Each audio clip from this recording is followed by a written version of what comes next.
Bom, pessoal, vamos lá então. Hoje a internet parece que, não sei não, hein? Tá complicadinha. Mas vamos lá então, tá? Vou dando adiantamento, né, para a gente entrar nessa aula. E como eu falei para vocês, a prática eu vou gravar pela lupa, gente. Tentei pelo celular, comprei até um aparelho aqui para colocar o celular para ver se dava para focar bem as estruturas dos bichinhos, mas ó, não resolveu, tá? Tem que focar direto da lente da lupa mesmo, que é onde dá um maior aumento e que daí vocês podem realmente ver as estruturas que vocês têm que ver realmente, tá? Bom, então vamos fazer o apanhado desses organismos aos quais a gente iria falar dentro da aula prática, tá? Então vamos lá. A gente ia falar dos poliquetos, né? Ia mostrar para vocês, então, os poliquetos errantes e os sedentários também, né? Uma vez que vocês sabem que esses organismos são, então, anelídeos que possuem muitas cerdas, então, era o que mais vocês iriam ver dentro dessa aula prática, tá?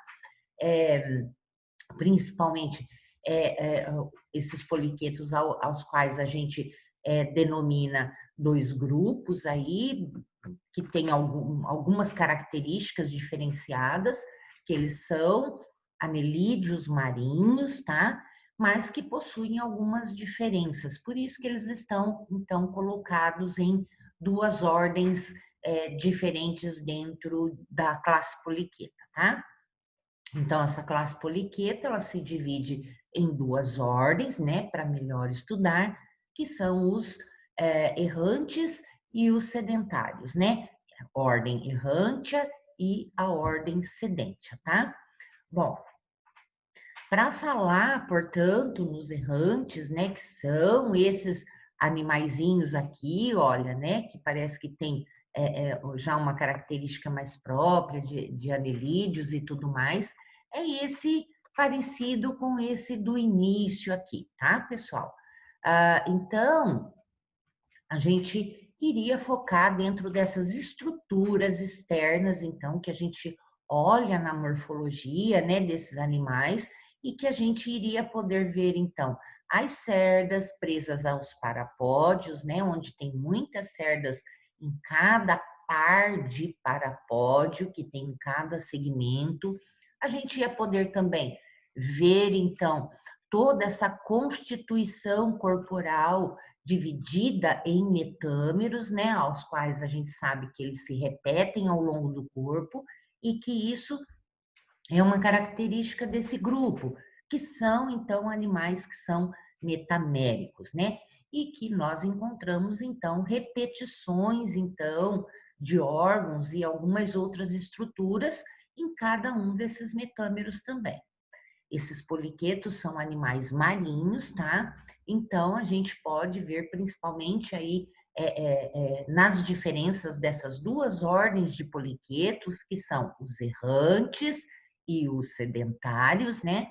Que eles possuem algumas características diferenciadas um dos outros, tá?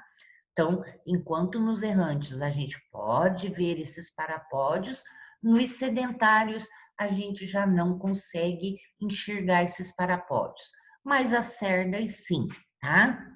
Então, ambos ainda possuem cerdas, bastante cerdas, e ao contrário de que nós temos então os poliquetos errantes, né, com um prostômio diferenciado, mostrando ali esse prostômio constituído da boca, né, com as mandíbulas e presença de alguns órgãos sensoriais, como os cirros, os tentáculos, né, antenas. Então, a gente vê que eles têm essa cabeça mais definida.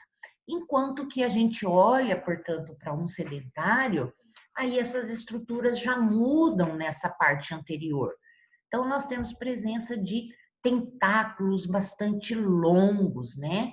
E enquanto que nós vemos que nos parapódios que não são somente estruturas de locomoção, mas que também são estruturas para respiração. Uma vez que esses parapódios são bastante irrigados, né, recebe toda uma rede de capilares para que então ocorra difusão de gases então para essa região para poder ser levada para todo o corpo. Aqui, então, nos errantes diferente, portanto, nós vamos ter brânquias em meio, então, a esses tentáculos sensoriais, tá? Aqui nesse que a gente pode ver nesse que está, então, enterrado todo aqui, essa parte mais enegrecida que a gente observa aqui, são, então, essas brânquias, então, ramificadas que estão nessa região. Elas são mais curtas e a gente consegue perceber bem a diferença entre elas e os tentáculos. Enquanto a gente olha aqui, parece mais, então, que são bastante parecidos, mas que olhando, né, bem mais atento, então, dentro na lupa, a gente percebe bem a diferença entre as brânquias, então, e a presença desses tentáculos, tá? E quando enterrados, eles estão dessa forma, portanto, para que eles possam captar o alimento através desses tentáculos, né? E ao mesmo tempo fazer a respiração através das brânquias que está em contato com a água, enquanto o corpo fica ali então dentro desses canalículos que eles produzem aí para ficar enterrado no meio do substrato aí do solo marinho, tá? Aqui, ó, melhor é o que a gente também iria ver na aula prática, então seria isso aqui, tá? Então vou colocar lá na lupa, porque não deu certo aqui com o celular. Então, as estruturas mais externas que possibilita a gente estudar no momento desses animais, tá? Então, a gente sabe que a gente vai poder enxergar todos esses metâmeros quando a gente olha esses animais aqui, então, esses poliquetos errantes, né? Muito mais visível, eles são muito mais, têm um corpo, uma constituição mais firme do que os poliquetos sedentários, e então a gente consegue enxergar bem onde é a região do prostômio e onde é o primeiro segmento verdadeiro, que é o peristômio, tá? Então, normalmente essa parte aqui ela pode ser revertida, né, escondida um pouco, e é onde está os órgãos sensoriais aí principais desses animais, tá? Que são então os ocelos, e são fotorreceptores, os tentáculos, ou ainda também podem ser chamados de cirros, né, peristomiais, porque estão inseridos aqui na borda aqui do peristômio. No prostômio, a gente ainda vê ó, a presença de antenas, ou alguns livros vocês acharão também como tentáculos, tá? E os palpos labiais também, olha, que são essas estruturas mais gordinhas aqui também, sensoriais, e que também auxiliam ali na alimentação, tá? E esses metâmeros a gente pode enxergar de acordo com esses sulcos também aí que estão bem definidos aí, mostrando então essas divisões corporais. E a presença, portanto, de parapódios, né, para cada lado então de cada um desses metâmeros, somando então um par de parapódios, portanto, para cada metâmero desses animais, tá? Então, a gente observa bem. Aqui, olha, não está mostrando tanto, mas a gente consegue observar os cirros, a gente consegue também observar as muitas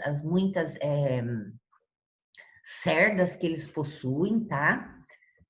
Em relação aqui, olha, dá para ver, né, melhor, então a gente consegue enxergar essas cerdas, não tão bem assim tudo, porque isso aqui é um aumento bastante grande, né? Mas na lupa a gente consegue observar bastante essas estruturas, então, mais carnosas, que são os apêndices, então, locomotores desses animais, tá?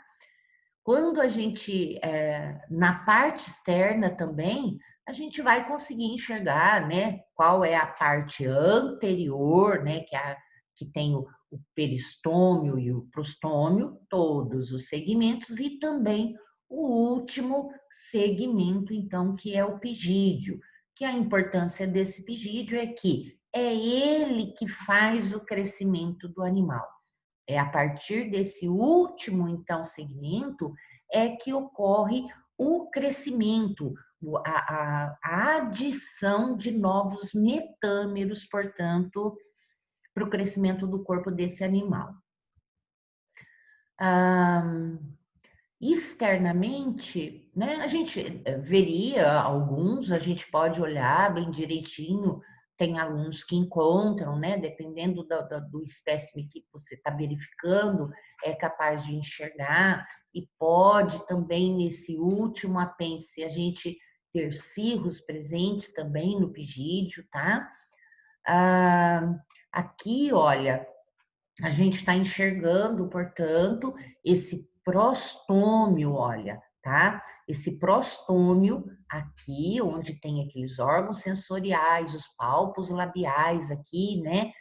Os tentáculos prostomiais, porque eles estão nesse prostômio. E aqui é o peristômio.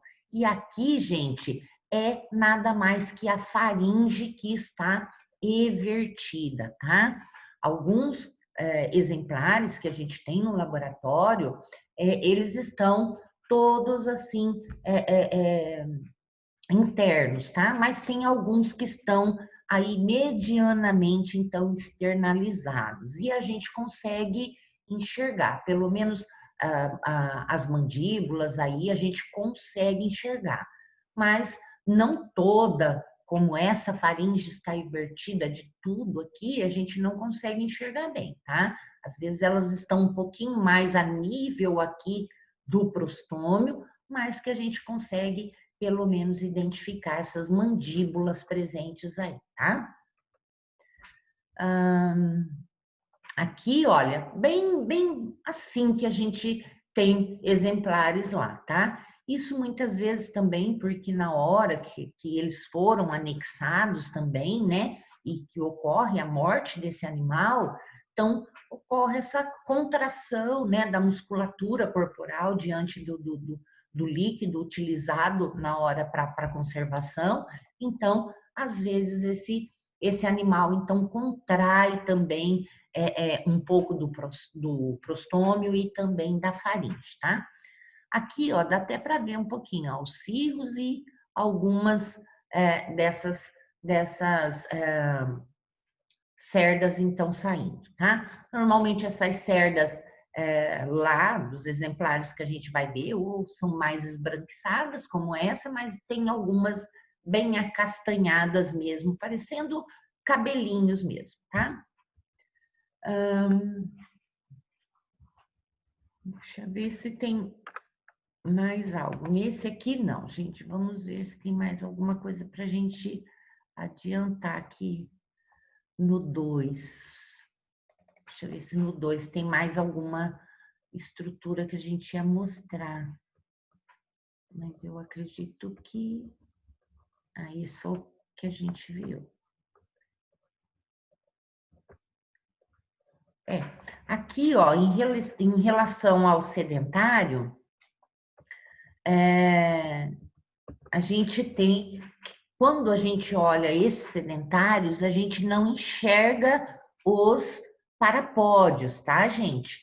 Porque não tem aí, uma vez que esses animais vivem em tubo e não vão utilizar esses parapódios, então, para caminhar, tá?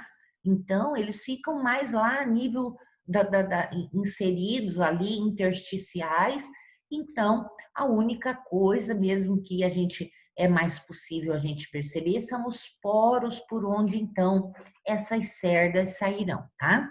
Também são poliquetos porque tem muitas cerdas, tá? E a gente pode então ver que eles apresentam esses montes de tentáculos aqui que são utilizados aí para conseguir o seu alimento, tá? E juntamente, né, nesse peristômio, aqui, prostômio que ele possui, que não é nada definido, né, a gente tem então a presença também das brânquias aqui perto, que parecem folhazinhas mesmo, sabe? Desenhadinhas ali, que elas se diferenciam da morfologia dos tentáculos e que essas estruturas, então, são as estruturas de respiração, de troca gasosa, portanto, dos poliquetos solitários, tá? Sedentários, desculpa. Enquanto que nos errantes, então, todo o parapódio é que vai fazer, então, essa captação de gases da água para a respiração, uma vez que eles são ricamente aí abastecidos aí de pequenos vasos, tá? Não temos, infelizmente, não temos um epítoco lá, né, para ser observado, tá? Mas, assim, é mais a nível mesmo que vocês viram na aula teórica a respeito desses organismos, então, tá? Vou ver aqui o que mais. Deixa eu passar para o próximo, que seria, então, oligoquetas, tá? Em relação a oligoquetas, né, que a gente ia, eu sempre peço nas aulas práticas, então, que a gente traga animais, eu também, quando consigo, ali perto da Fábio, eu também recolho alguns exemplares, e sempre os alunos trazem também, porque nesse organismo a gente sempre tenta fazer a dissecção para que vocês vejam o bombeamento sanguíneo, tá? Então, a gente consegue sim abrir a minhoca e mostrar, então, os corações pulsando, né? Os corações que são aquelas bombas osteolares grandes que a gente tem em número de 5, que fazem, portanto, todo esse bombeamento de sangue, tá? Aqui, quando a gente pega esses animais, então, para observar no laboratório, as estruturas visíveis que nós vamos enxergar é o quê? Principalmente o clitelo, tá? Vamos conseguir ver essas divisões, que são os ânulos, dividindo, portanto, os metâmeros também, tá? E podemos também identificar qual é o lado do prostômio e qual é a região do pigídeo, né? Uma vez que nós falamos que o clitelo sempre está mais próximo da região anterior, onde nós temos o prostômio. E o lado mais longo é o pigídeo, então, é a região do pigídeo, tá? Vemos também durante as aulas práticas, porque a gente observa esses animais vivos, tá? Uma vez que quando a gente tenta conservar a minhoca, se a gente conserva no formol, ela fica endurecida e ela acaba ficando com uma cor bastante homogênea, não ficando tão claro o local do clitelo. Se colocamos diretamente esses animais para conservação em álcool, já acontece totalmente o contrário, né? Onde preserva um pouco a região do clitelo, mas que esse corpo ele fica muito, uma consistência muito mole, gente, sabe? Que às vezes até chega meio que querer desmanchar. Então, nenhuma das duas situações é muito apropriada para conservação. Por isso que a gente realmente faz essa observação dos animais vivos, tá? Uma vez que a gente tem oportunidade de ver o modo de locomoção desses animais durante a aula prática, a gente vê como, então, que esses animais produzem, então, essas ondas de contração e de alongamento corporal, e conseguem, então, penetrar para dentro, porque a gente sempre leva bastante terra, e como que ela consegue, então, entrar dentro da terra e fazer, então, a sua escavação. Conseguimos ver também nesse animal em vivo, né? Podemos ver quando ela, então, projeta também essa faringe para fora também, tá? Que é toda sensorial também e serve para a escavação, né? Então, nessa parte aqui, no prostômio, é que a faringe, então, se everte e a gente consegue ver que normalmente ela é mais clarinha do que o corpo do animal, é rosadinha, né? Mais esbranquiçada e a gente consegue enxergar com clareza. A estrutura do clitelo, né, a gente consegue ver em qualquer fase, mesmo em uma minhoca bastante jovem, tá? Então, é uma região aqui, né, uma estrutura, portanto, que ela é bastante identificável no corpo, então, dos oligoquetos, tá? Então, a gente consegue ver com bastante facilidade onde é que essa estrutura se encontra.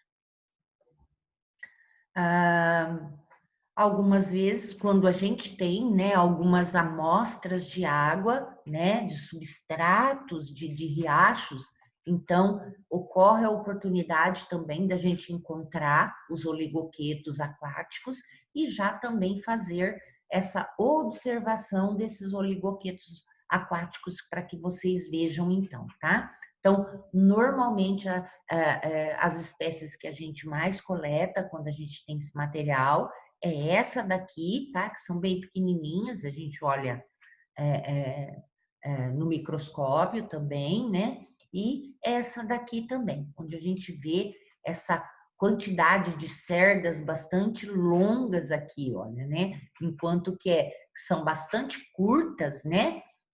São mais curtas aqui dentro das terrestres, aqui nas aquáticas se mostram, então, bastante longas, então, tá? Que mais?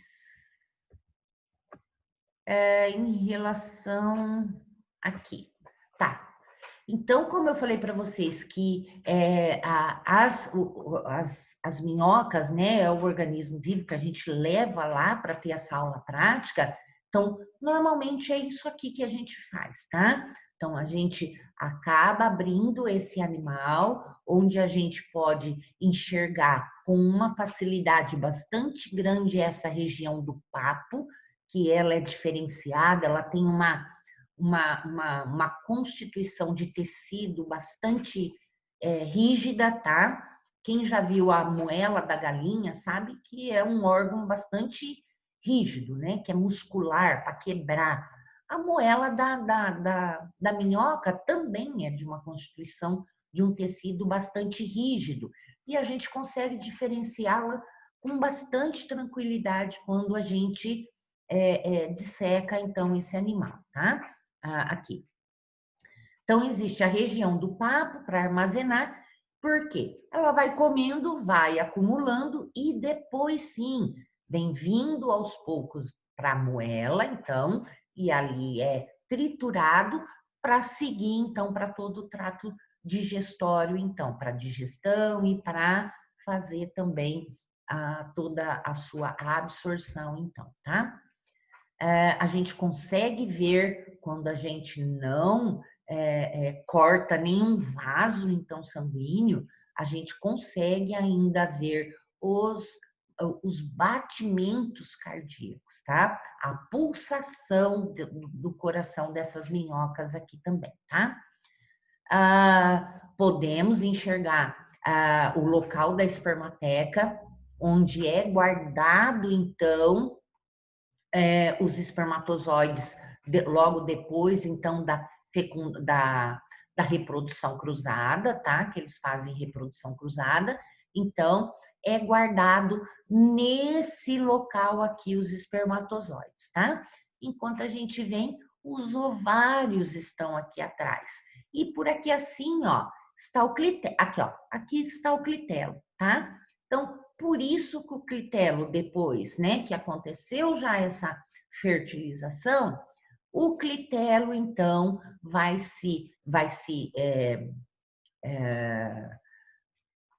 se destacar do corpo, né, como um anel, tá? Ele ainda é redondo ali como um anel, e ele vai começar através de movimentos musculares, então, contrações peristálticas, né, seguidas, que ela vai começar, então, a destacar e para ir para a direção do prostômio. Isso é, vai passar, portanto, na região aqui dos ovários, tá? E aqui também está escrito, ó, vesícula seminal e ovários.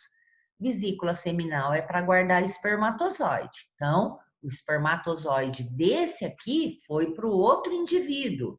E o espermatozoide do outro indivíduo ficou aqui na espermateca. Então, portanto, quando esse clitelo passa aqui, ele passa e pega óvulos aqui, tá? Passa, pega óvulos, vem vindo para frente, passa aqui na espermateca, pega os espermatozoides. Sai, fecha o casulo e dentro do casulo ocorre, então, a, a, a fertilização, então, e formação dos zigotos. E este casulo, é lógico, contém todos os nutrientes aí, né? Além da proteção, também tem os nutrientes necessários para o desenvolvimento, portanto, desses zigotos, então, que vão ser formados, tá? Além dessas estruturas aí que a gente viu, olha, a gente consegue ver o intestino perfeitamente, né? Que ele é bastante visível desde o início ali, olha, tá passando por aqui, né? Moela, o papo, a moela, e ele vem até que se chega nesse intestino aqui, tá? Então, aqui que vai ser processado, tirado o excesso de cálcio, ou então adquirido o cálcio necessário para tamponamento de fluidos corporais, tá? Ah, glândulas prostáticas, que são relacionadas, então, ao trato reprodutivo, né? Então, a gente consegue ver tudo isso aqui durante uma aula prática, né? Que infelizmente a gente não tem, mas se der certo, eu vejo se eu consigo gravar para vocês. Ah, tá. Então, vamos com essa, vamos ver o próximo. Irudinha, aqui.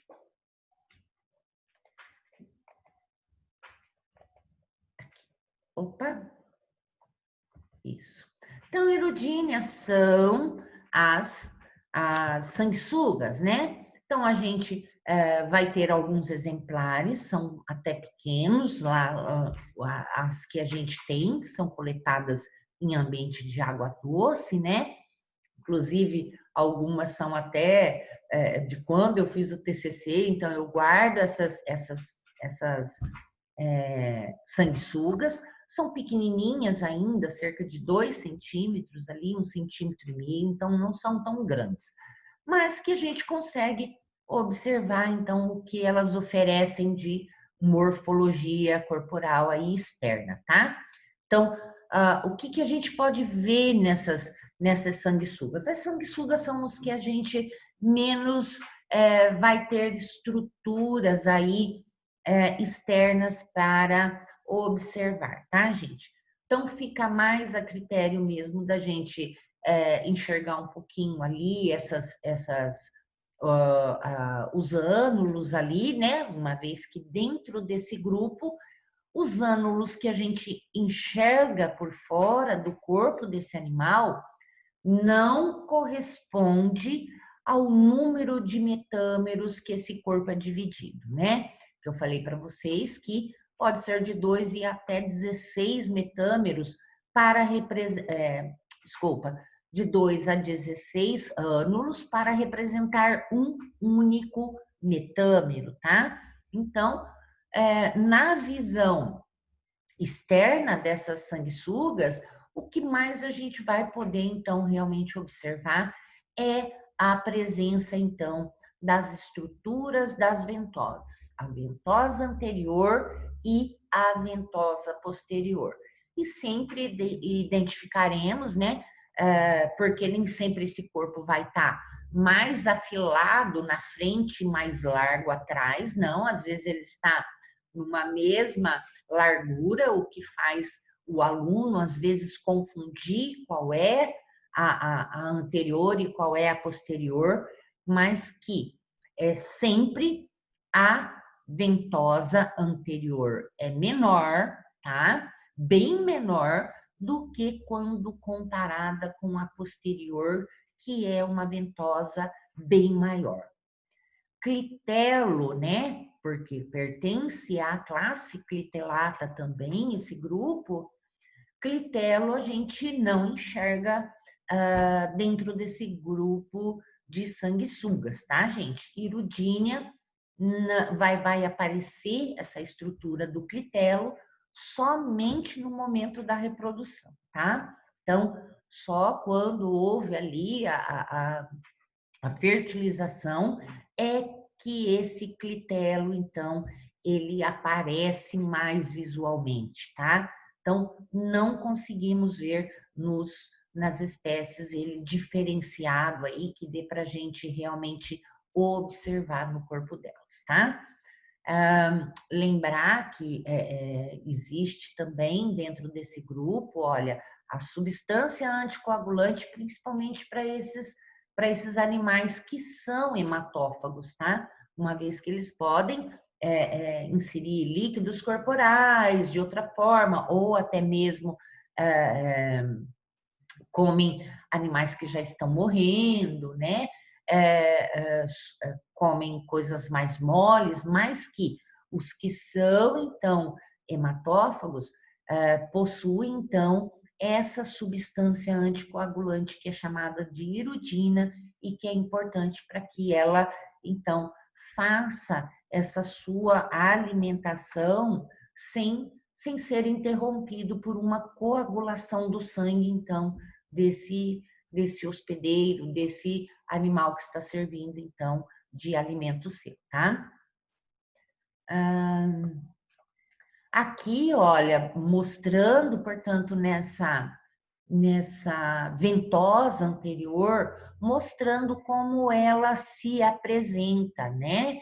Então, enxergo aquela ventosa, mas que eu posso enxergar esses lábios aqui, né? Que tá fechadinho e que é lógico, a faringe, que é sugadora, vai sair por aqui, então, tá, gente? Então, pode também, em alguns grupos, ter dentículos para ajudar a arrancar pedaços, então, dessa sua presa, tá? Então, normalmente se enxerga dessa forma aqui, tá?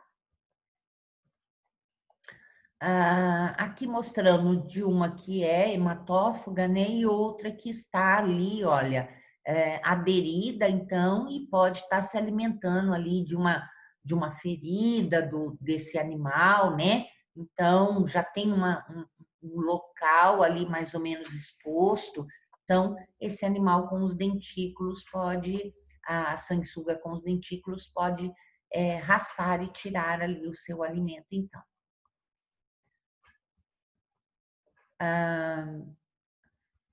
Dificilmente a gente tem um indivíduo de sanguessuga vivo no laboratório para que a gente possa, então, observar a locomoção desses animais, tá, gente? Então, meio complicado a gente manter, uma vez que precisa, para a gente ter ela, a gente tem que ter um aquáriozinho e ter alimento também para ela ali dentro, né? Então, é mais complicado a gente manter esses organismos vivos dentro de um laboratório, tá? Yasmin, acho que é isso então, tá? Fica hoje, então, essa aula aí para vocês. Eu vou tentar gravar lá e aí anexo junto com esse vídeo também, que já é uma uma condensação de tudo, aí uma revisão desses 3 grupos aí de anelídeos, tá? E que na próxima aula eu tenho acho que uma aula com vocês agora nesse sábado letivo, que eu vou deixar a aula gravada, tá? Deixo gravada lá no Moodle também, então não se esqueçam, tem uma aula. E aí depois a gente se fala se houver alguma dúvida ainda, ok? Obrigada a todos vocês, gente. Um beijo, até mais. Bom descanso, bom final de semana.